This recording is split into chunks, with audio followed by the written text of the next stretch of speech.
Hey everyone, it's Rachel over at Moonlight Library. I'm here to bring you the part 2 of the Read Harder Challenge, Book Riot's Read Harder Challenge. That's going to be prompts 13 through 24. It is semi-hot in this room. Wow, holy moly. You'd think it was winter in here.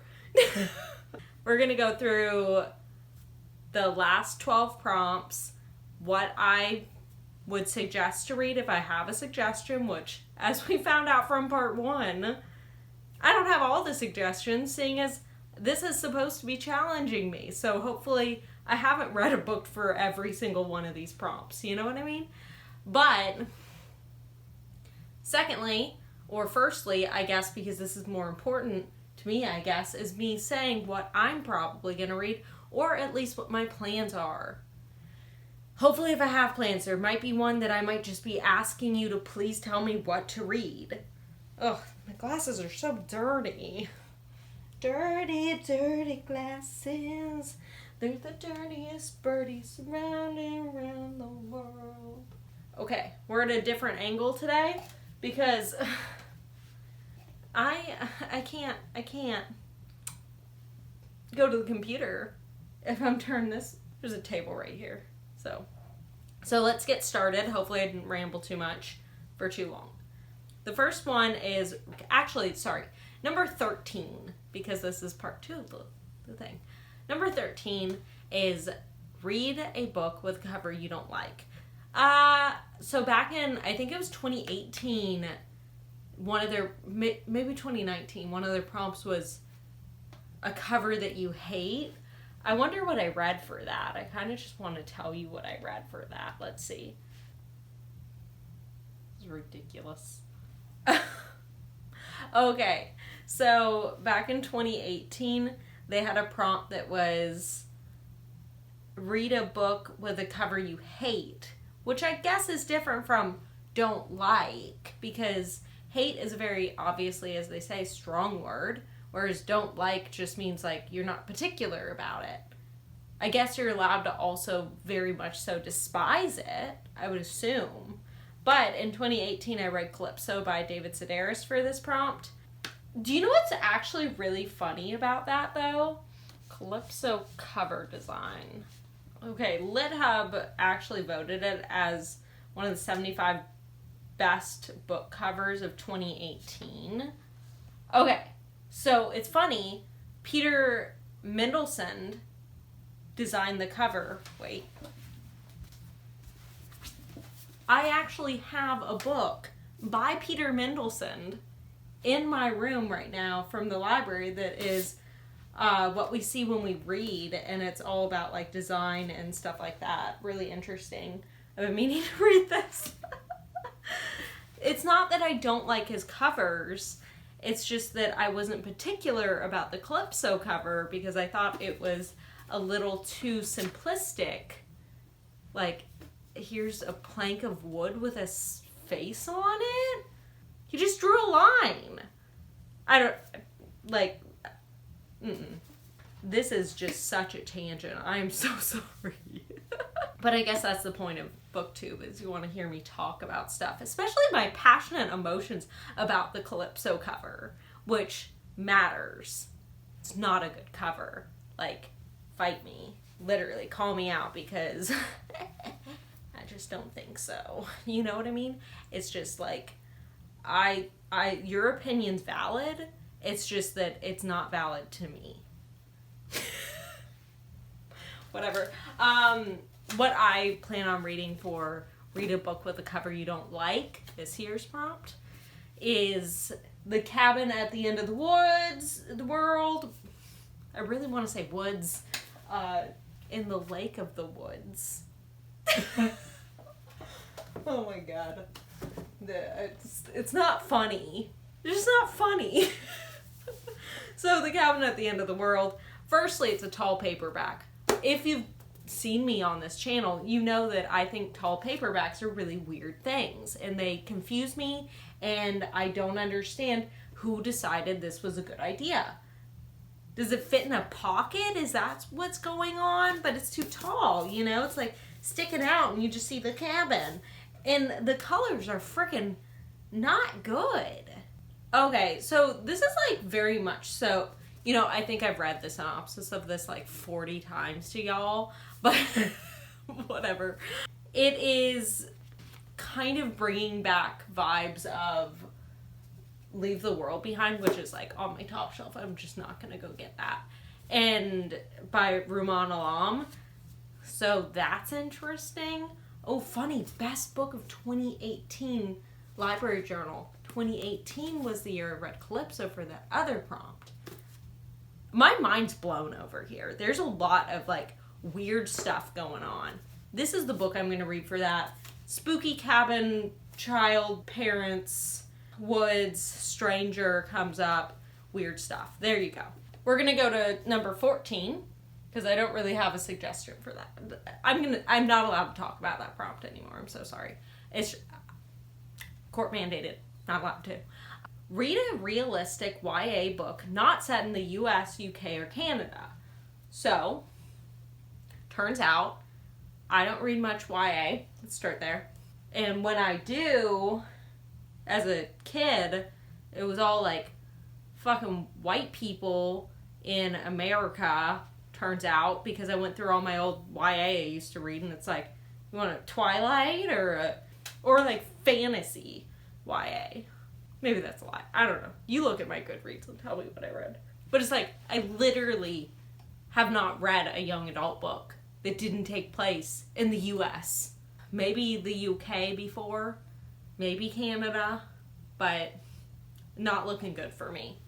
I was planning on reading Patron Saint of Nothing by Randy Ribay. So this is coming of age story, grief, guilt, and a Filipino-American teenager takes to uncover the truth about his cousin's murder, and then he ends up going to the Philippines. So it partially takes place in the Philippines.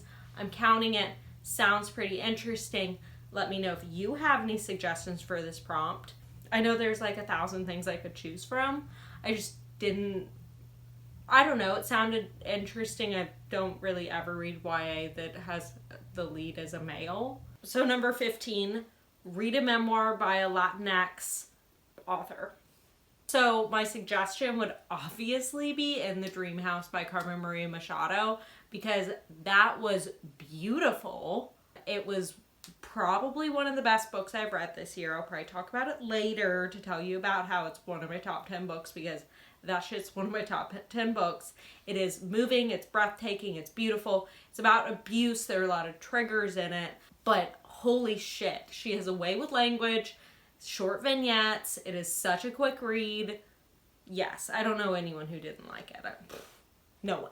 Can't read that. I wish I could, because I would read that over and over again, but that's not challenging myself. So what I said I'd read is My Time Among the Whites by Janine Capo-Crusette. Sounded pretty interesting.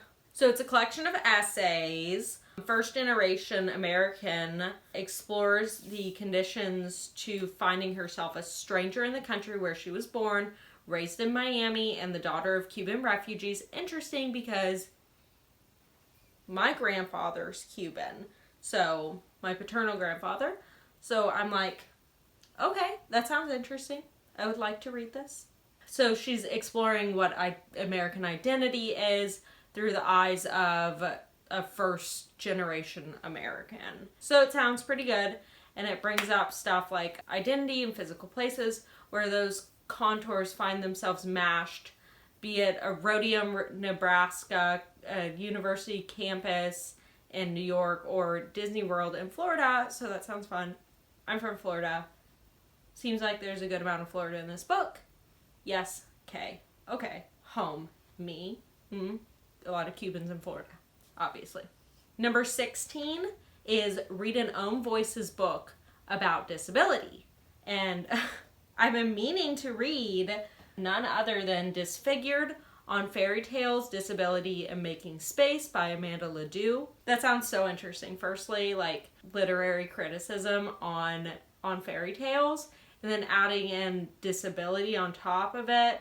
It sounds really interesting talking about fairy tales, but also like disfigurement and displacement and stuff like that. I've been meaning to read it for so long. Like, I keep seeing it around. In fairy tales, happy endings are the norm as long as you're beautiful and walk on two legs. I don't know if I've ever read an Own Voices book about disability, and nothing pops up on the top of my tongue. Okay, number 17. Read an Own Voices YA book with a black main character that isn't about black pain. Recently, I just talked about this in my November wrap-up. I read With the Fire on High by Elizabeth Acevedo.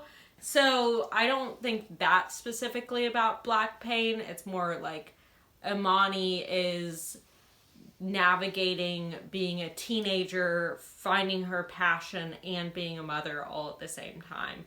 And just like finding a path in life, and not so much about like black identity specifically. I thought it was wonderful. I would definitely tell anyone to read this. The next one that I'm thinking about reading is You Should See Me in a Crown by Leah Johnson.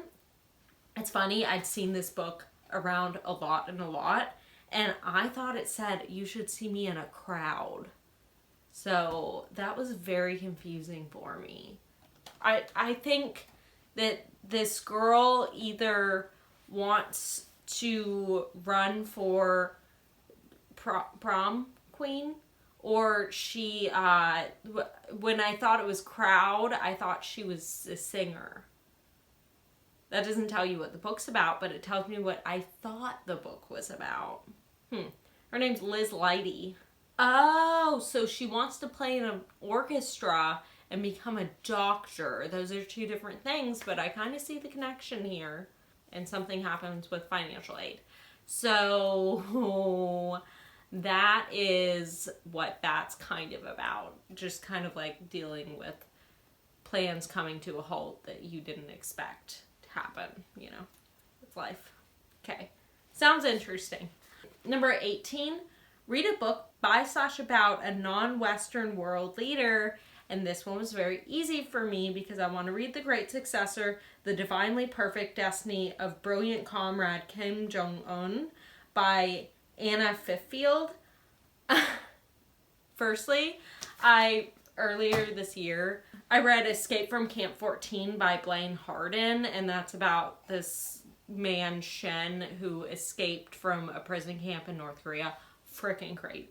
That's definitely going to be a top 10. I've never even talked about this book on this channel, even though I read it this year. So after reading that, I was like, I need to read a book about Kim Jong-un or Kim Jong-il or like any of them. I just kind of want to know. I don't have any suggestions for this because I don't really read books about world leaders. I'm very sorry, but it's not something that happens in my life. Number 19, read a historical fiction with a person of color or LGBTQ plus protagonist. So I have some suggestions for this. The first one is The Book of the Night Women.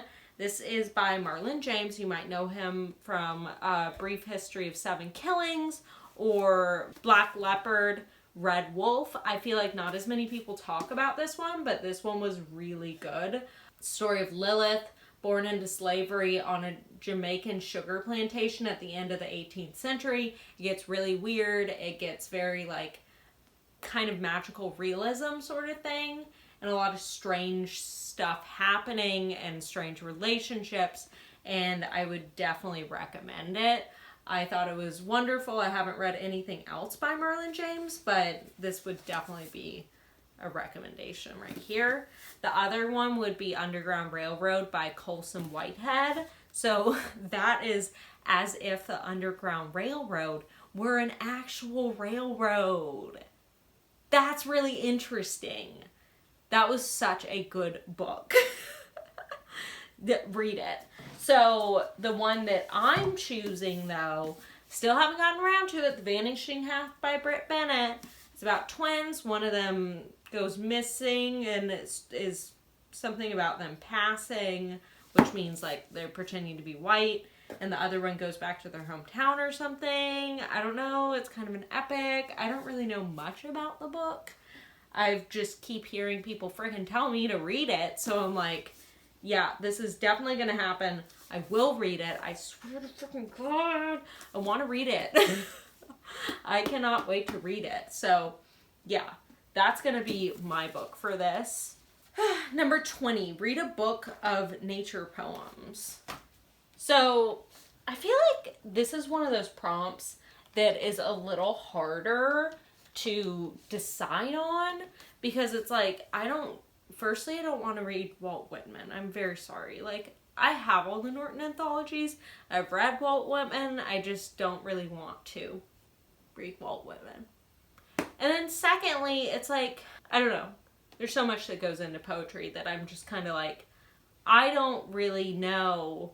Like, I looked at lists of nature poetry collections, and a good amount of them were like, I was like, this is about nature because you're not describing it really as like about nature, but like, anyways, so can we count human nature?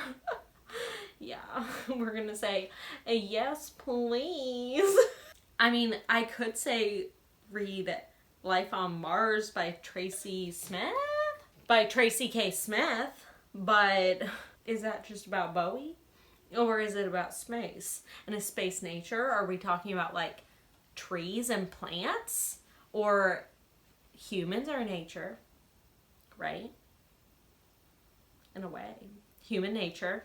So, I don't know. And I think I'm taking this from a poet's sense of like, just as long as it's not industrial. So, I read off a couple lists, and The Dark Between Stars by Atticus sounded good. Everyone seemed to be like, Atticus is so good. Like, really like, new stuff. New poet. Great poet. Also, who goes by Atticus? That's a very interesting thing that's happening there. So he captures the infectious energy of starting a relationship, the tumultuous realities of commitment, and the agonizing nostalgia of being alone again. So very like human nature, stuff like that, loneliness, little bit of humor. It sounds interesting to me. Have no frickin' clue how this has to do with nature, but it was in a list. It was in a list, and I'm going to choose to trust that list from a website that I don't know what it is. The second thing, The Rain in the Trees by W.S. Merwin. People seem to like this one too. It has a 4.17 on Goodreads. That's pretty good. And this seems like very like straight up nature. Like there's some nature in it. Like literally the background is trees. So you can always trust the cover. Go back to the fact that we know that you can judge books by covers. So yeah, that's it. Nature. I still haven't done the poetry prompt for this year. So I don't know. When's the last time I read poetry?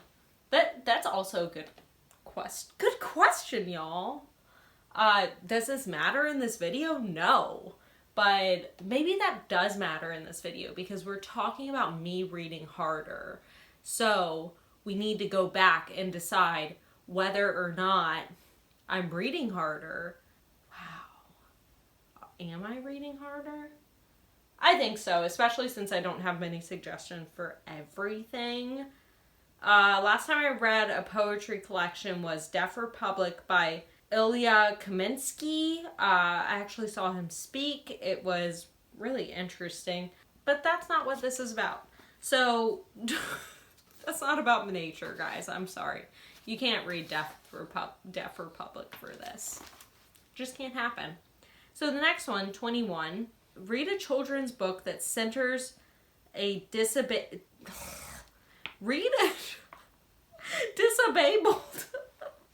I'm sorry. I can't speak today.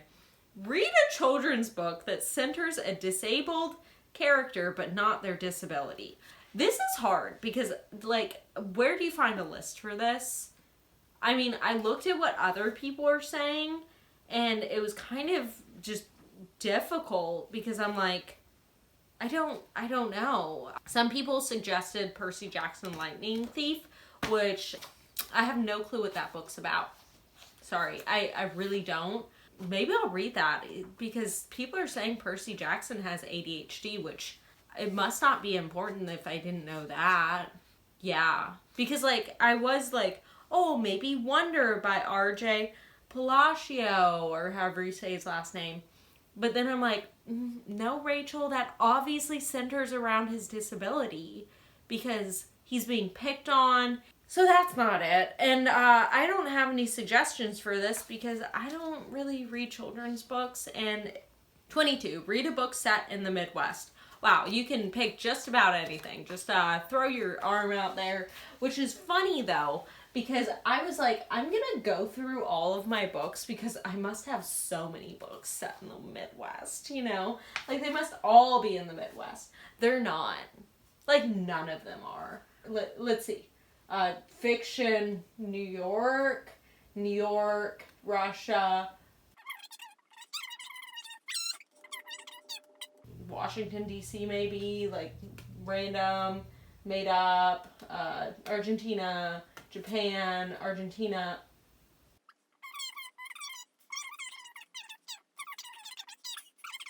New York, basically. This is Alabama, maybe, and then this is, like, Washington/Canada, around there. I don't know why I just told you where every single one of my books is from, but I feel like that was a very interesting segment. I love that segment, and I had a lot of fun, and maybe I should just do a whole video where I just tell you where the books are from. Oh, you know, my head's going light bulb. I'll just tell you all the main characters' names if I remember. Tyler Durden. I don't even know if you can see it over there. Why is it so funny? Okay, don't look at me. Okay. So, my suggestion for this prompt is Virgin Suicides by Jeffrey Jennings. I don't own this book. I thought I did. I think I have the marriage plot and Middlesex, but I don't have Virgin Suicide. So that's just plain stupid because I've read Virgin Suicide, but not the other two. It takes place in Michigan. This is a great book, literary fiction, very weird, told from the point of view of, like, outsiders looking into these, like, this family's lives. There are a lot of sisters, and they just keep killing themselves in different ways, and, like, how these other characters are looking back on this happening and their, like, childhood, or, like, when they were younger and watching this happen to this family, and, like, how it unraveled and stuff. Very interesting book. What I want to read, though, is going to be, here we go, Everything I Never Told You by Celeste Ng. This looks really good. It takes place in Ohio in the 1970s. Lydia is the favorite child of Marilyn and James Lee, and her parents are determined that she will fulfill the dreams they were unable to pursue. Lydia's body is found in the local lake. So, like, what? So, yeah, it's like, what's gonna happen? You know, like, murder, she wrote. Murder. Yeah, Ohio. Number 23. This was easy for me. Read a book that demystifies a common mental illness. Depression was my choice. That doesn't make any sense what I just told you. I want to read Solutions and Other Problems by Allie Broche because I read, what was the first one she wrote called? Hyperbole in Half, and it's so freaking good. And she does write about, like, her depression and stuff like that. I don't really know if this is the sort of thing that fits into this prompt, but you know what? Read Harder is all about you, and it's all about what you want. It's all about, like, what you want to do and how you want to read harder. Is it reading harder for me to read, like, the second book from her? No, maybe not. But I'm gonna be reading it. So maybe some of them aren't gonna be reading harder. That's all I gotta say. So, yeah, I would say read Hyperbole in a Half, the first one she wrote. Oh, it's like comics, and it's, someone said that the way Hyperbole in Half is written is like one of the truest depiction of what depression is, or like something like that, where it's like just so close to home, like that's it, like if you read this you'll understand depression, sort of thing. And I feel like I did. So good. So number 24 is read a book featuring a beloved pet where the pet doesn't die. That's kind of hard because that's a friggin' spoiler alert. So I didn't know if they meant like, well, I guess it's up to interpretation, because it's like, do they mean the pet has to be one of the main characters? But it just says featuring a beloved pet. So someone suggested Fleabag Scriptures by Phoebe Waller-Bridge, and I love the show Fleabag from Amazon Prime, season 1 and 2. They stopped it there. Very sad, but you know, you get what you get. And I think it's so wonderful, and I don't really ever read scripts, so that would be a challenge in itself, me reading that.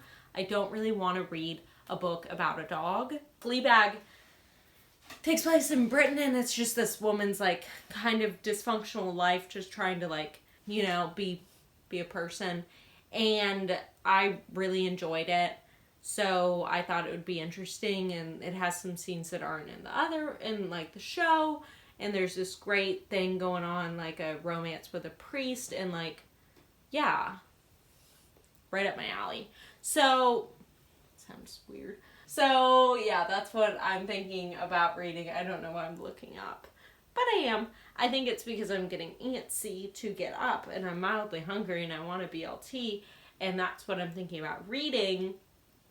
I took a class in college called like Must Love Dogs, or I Love Dogs. It was a literature course. It was my freshman year, I think, and so it was very like introductory into like reading. Not reading, but like literature. But it was like supposed to maybe be for non-majors in the English department. Who knows? So I took this class because I didn't know what to take. And we just had to read a ton of books about dogs, obviously. And maybe I'm now dog pooped, you know? I don't really want to read a book about a dog. Maybe I'll read The Wild Road or whatever it's called. I'll put a thing up of it. I have the book. I just don't feel like going and getting it, you know? It's a sci-fi fantasy, and like there's a cat. But I don't know if the cat dies, you know? Or if like a cat dies. If you have a suggestion for this one, please let me know. Yeah. Okay, so this is just going downhill real fast. There's a lot of me just staring off into nothing. So let's wrap it up here. Let's say yay, yay, yay. That's the end of my 2021 Read Harder Challenge plans. And it looks really good. It looks really fun. Give me suggestions for what you would read in these prompts. Or just chat with me. I don't know. Yeah, let me know. That was fun. Bye.